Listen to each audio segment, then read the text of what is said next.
அனைத்து விவசாயிகளுக்கும் வணக்கம். நான் சுப்பிரமணியன், ருக்சோ பயோடெக். இன்றைக்கி பட்டுக்கோட்டையை சேர்ந்த திரு சுப்பிரமணியன் அப்படின்ற ஒரு விவசாயி ஐயா எங்கள் தோட்டத்தில் ஒரு 2 மரம் பயங்கரமாக பட்டு போயிடுச்சு, அந்த ஃபோட்டோவை அனுப்புகிறேன், நீங்களே பார்த்து நீங்கள் தான் காப்பாற்றி கொடுக்கணும் அப்படின்னு சொன்னார். அந்த ஃபோட்டோவை நீங்களே பாருங்கள்.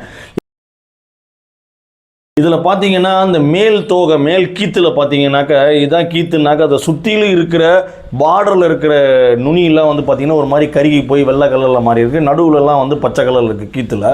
அந்த மரம் பார்த்தீங்கன்னா ஒரு மாதிரி பென்சில் வடிவத்தில் கூம்பு மாதிரி ஆயிருக்கு. அடி தொகையெல்லாம் பார்த்தீங்கன்னா பழுத்து கீழே கொட்டி இருக்குது. அது பார்த்தீங்கன்னா ஒரு அரசியல்வாதிக்கு தொடர்ச்சியாக மாலை போட்டால் எப்படி இருக்கும் அந்த மாதிரி இருக்குது.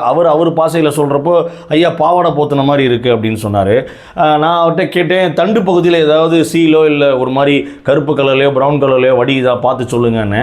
இல்லைங்க ஐயா, நான் ஒரு 1 அடி 2 அடி வரைக்கும் எடுத்து பார்த்தேன், வேறு தான் சுத்தரவாக வாடி போயிருக்கு, ஒரு மாதிரி கருப்பு கலரில் இருக்குது, ரொம்ப அதிகமாக தாக்குதல் இருக்குது அப்படின்னாரு. ஐயா கவலைப்படாதீங்க, இது தஞ்சாவூர் வாடல் நோய் தான். இதற்கு சரியான தீர்வு நம்ம ருக்சோ பயோடெக்கோட பயோ ஃபங்கிசைட் கன்சார்சியா பிடிலிட்டி. இது நீங்கள் காண்டாமிருக வண்டுக்கு உபயோகித்த மாதிரியே ஏக்கருக்கு 2 பாக்கெட்டு. என்ன பண்ணுங்கள், ஒரு 100 லிட்டர் தண்ணியில் 4 நைட்டு நல்லா ஊற வச்சுருங்க. ஊற வச்சுட்டு ஒவ்வொரு மரத்துக்கும் இங்கே இருக்க பிடிமான வேர் இங்கேருந்து 2 அடி தள்ளி ஒரு அரை வட்டம் எடுத்து ஒவ்வொரு மரத்துக்கும் 1 லிட்டர் ஊற்றுங்க.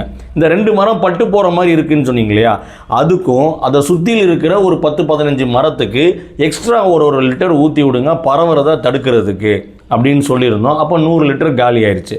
கவலைப்படாதீங்க ஐயா, உங்கள் மரத்தை காப்பாற்றிடலாம், மொத்தமும் மேற்கொண்டு பரவாமே நம்ம பண்ணிடலாம் அப்படின்னு சொன்னோம். அவரும் வாங்கியிருக்காரு, நல்ல பயனடைவாருன்னு நம்புகிறோம். உங்களுக்கும் இதே மாதிரி உங்கள் பண்ணைக்கோ இல்லை தோட்டத்திலேயோ இல்லை உங்கள் விவசாயத்திலேயோ சந்தேகம் இருக்கும் பட்சத்தில் நம்ம விவசாய ஆலோசனை குழு QR கோடு இருக்குது, டிஸ்கிரிப்ஷன் கொடுத்துருக்கோம். அதில் நீங்களும் ஜாயின் பண்ணி உங்கள் சந்தேகங்களை கேளுங்க, நிவர்த்தி ஆயிக்கிங்க, பெரிய லாபம் அடையுங்க அப்படின்னு தாழ்மையுடன் கேட்டுக்கொள்கிறேன். நன்றி, வணக்கம், பை. மேலும் விவரங்களுக்கு தொடர்புக்கு